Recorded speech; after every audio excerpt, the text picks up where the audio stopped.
My name is Chuck Corbin. I'm Professor Emeritus at Arizona State University, and today I'm going to be talking about academic physical education, enhancing respect for programs.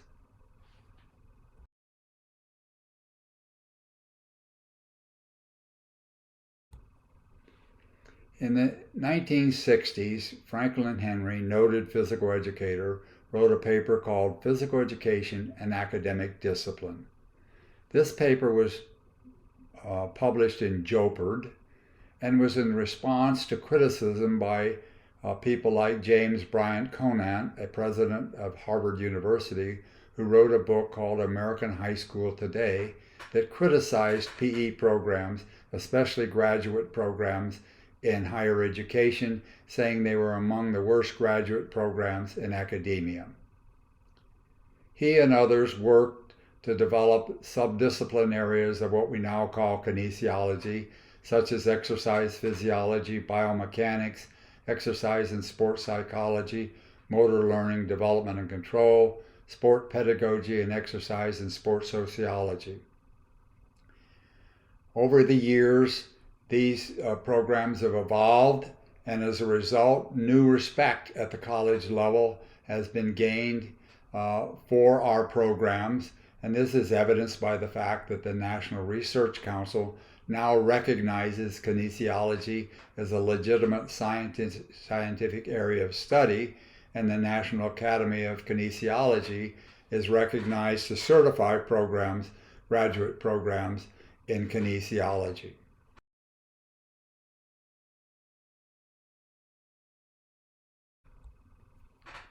But has that academic respect been passed on to K through 12 education? Well, let's take a look. In 2001, federal legislation called No Child Left Behind identified core subjects in K through 12 education.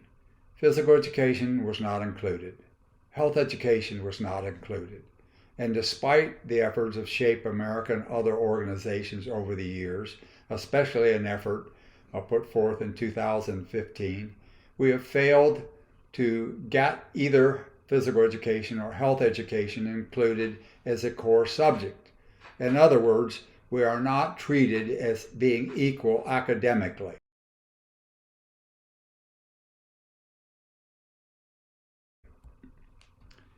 One of the recent movements in search of academic respectability is the physical literacy movement. Recently, many people have advocated that one of the major objectives of physical education should be physical literacy, and the concept that originally started with the definition of literacy as being an educated or cultured person. It includes other areas of literacy, such as the original reading, writing, and arithmetic, now called reading and writing and numeric literacy, but things like computer literacy, technical literacy, health literacy, and physical literacy. Many people put forward the idea that we need to do this and enhance ourselves by using physical literacy to gain academic credibility. In fact, Shape America has changed our reference to the physically educated person so that it is now called the physically literate person. Whether changing this name will give us more respectability or not, I don't know. But if we really want to build physical literacy, we need to provide evidence that we do so.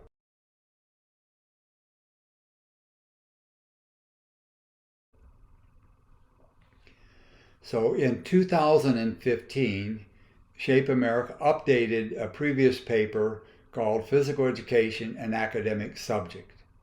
And in this position paper, they argue that there are several criteria that can be used to determine whether a content area is academic. First of all, are they required? Are there standards? Is there a course of study? Do students use a textbook? Are instructional resources available? Is there a sound educational student assessment? Do we assign grades? Is there teacher preparation programs for accreditation? Are teachers certified? So these are the kinds of things that they argued that should be included if we were to be an academic subject. And I highlighted 4 here in yellow because I think these are particularly important and things that we can do something about in our individual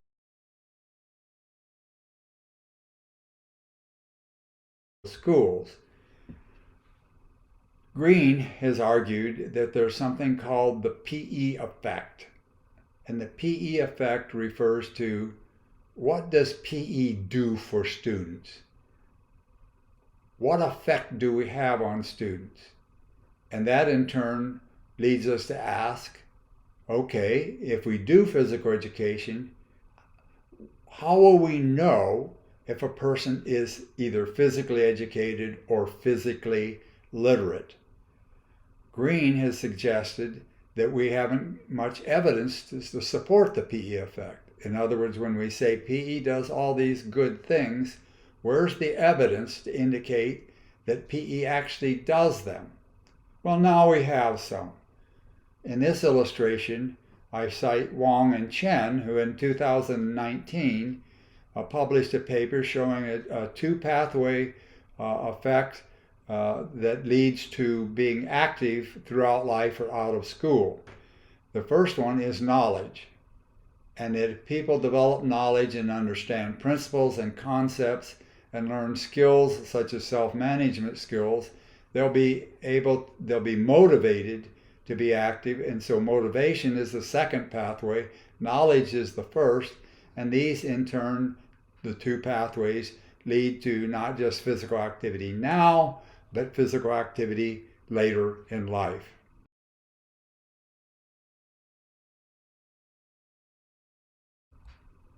I have advocated over the years for the Stairway to Lifetime of Fitness and Wellness and argue that we need to have not just knowledge, but we have to have higher order knowledge.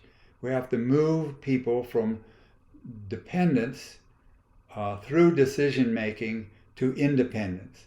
That is to say that at the lowest level, we direct students to be active by telling them what to do in the first grade, for example, and they do what we tell them and they get fit and they get active and so forth. But will that carry over to later life? Will that result in a PE effect? Or do we have to help the students learn to self-assess themselves and learn self-management skills and planning skills and concepts and principles that will lead them through decision making to a level of dependence or autonomy that now allows them to practice these self-directed behaviors to be active later in life? Higher order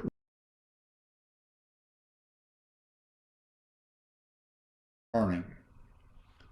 Dinter-Smith, in his book, What Schools Could Be, argues for 4 basic PEAK principles. PEAK stands for purpose, essentials, agency, and knowledge.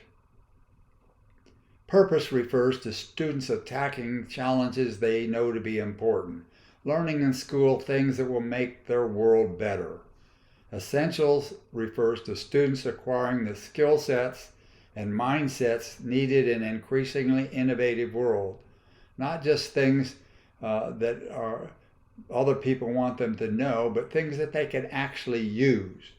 And agency refers to students owning their learning, becoming self-directed and intrinsically motivated, such as what I was talking about earlier in independence and autonomous. And knowledge, in his principles, refers to what students learn that is deep and retained, higher order learning, enabling them to create and teach each other.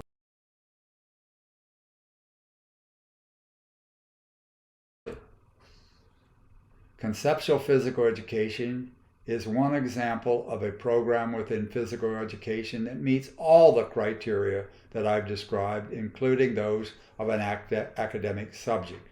It's standards-based, has a course of study, a textbook with worksheets and video resources, and student assessment systems. I use, for my example, Fitness for Life, which in this case is a high school curriculum or program, but there's also examples of this and other similar programs for middle schools and elementary schools. But this particular conceptual physical education, fitness education program also meets the peak principles. It works towards higher order learning through learning self-management skills, and it's evidence-based. What is the evidence?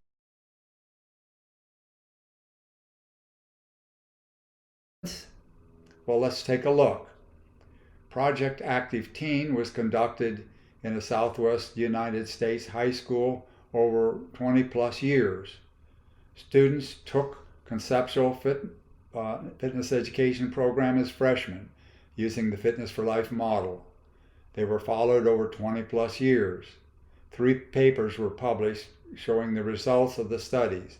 Students were studied 2 to 3 years after they took the class as freshmen when they were juniors and seniors. They were studied 2 to 3 years after they graduated from high school, and then 20 plus years after graduation from high school. In all 3 published studies, the students who took CPE and fitness education were more active and less sedentary or less inactive than students taking traditional physical education. All significant differences favored the CPE fitness education group over the traditional physical education group.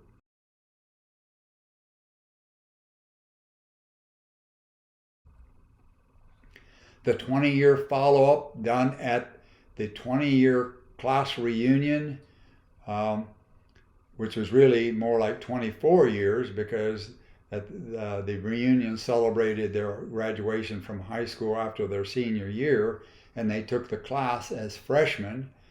But what did we find? Those who took this 20 years ago were more active, less likely to be inactive, which means failing to meet any of the national activity guidelines. 56% remembered class content, 50% still used the information, 47% found the class useful after graduation, and 97% considered themselves to be well informed about fitness and activity. Similar results have been found at the middle school level, and I refer you to the study relating to the Science for Healthy Living curriculum of Wong and Chen, published in the Journal of Teaching and Physical Education in 2019.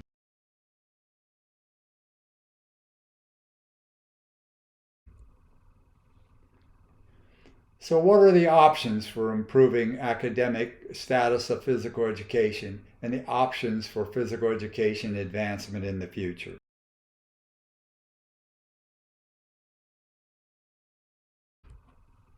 Well, one of them is honors and advanced placement classes. Most subject matters in the schools have honors classes, but few physical education programs do. Why not? Why don't we introduce honors classes? Honors classes using the conceptual physical education, fitness education model would be ideal. What about advanced placement classes? 38 subject matter areas currently offer advanced placement classes.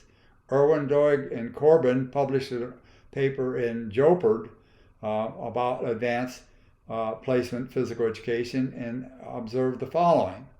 There's work to be done if we're to increase respect for what we do. We all know that our content can be exceptionally rigorous and just as important to student success as other academic content areas. Advanced placement classes can also provide opportunities for students who have a passion for our subject matter to challenge themselves. Students get credit in high school for college work and get advanced placement when they go to college. We can add these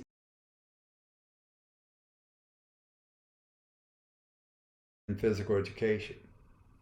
We can also have academic requirements and electives. Within the requirement, if we have one, conceptual physical education using the Fitness for Life model can do much to increase academic credibility. But if you don't have a requirement, or if you don't require a conceptual physical education program, then add one as elective. Allow students the option of testing this and consider using that kind of a class as an honors class. In San Francisco Unified School District, after students take one required conceptual fitness education class using the Fitness for Life model, they take an advanced CPE class that can be used as an elective that gives them credit toward admission to the University of California, along with electives in other academic areas within the school. How about adding a class called Introduction to Kinesiology as an elective, alongside classes like Introduction to Sociology or Psychology or Chemistry or Physics or Biology? Why not? Why not give our students an opportunity for advanced study in our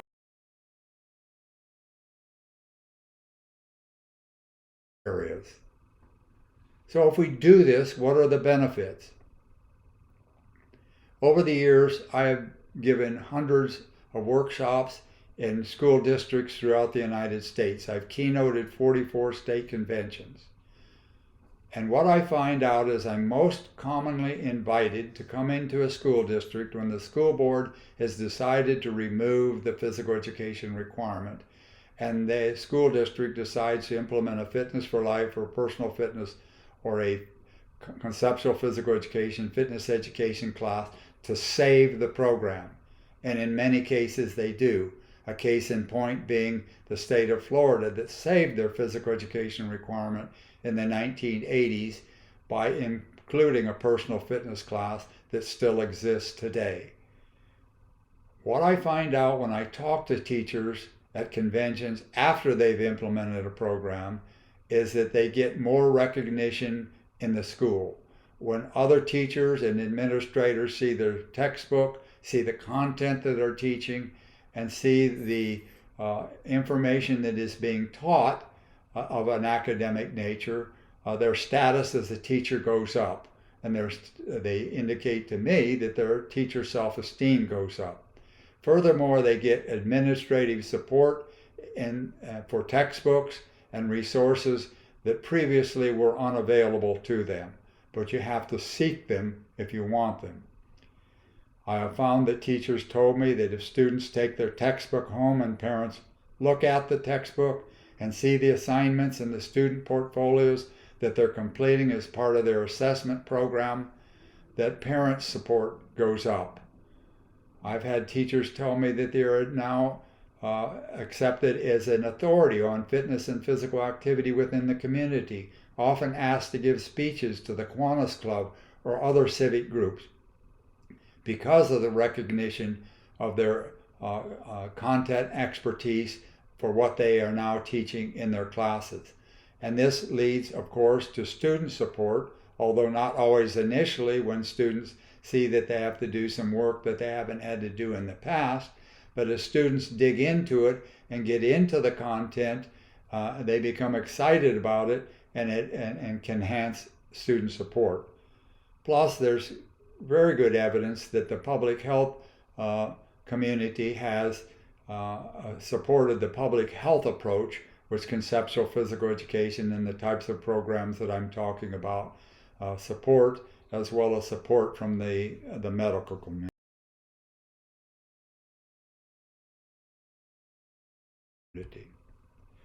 So I say that now is a Franklin Henry moment. What do I mean by that? In 1964, Henry and others called for the development of a discipline of kinesiology and physical education. Over the years, we developed that body of knowledge, and at the college level, there is a new academic respect. We now have the opportunity to have a Franklin Henry moment for K through 12. We can do the kinds of things that I've discussed here and provided references for to make physical education truly an academic subject in the future.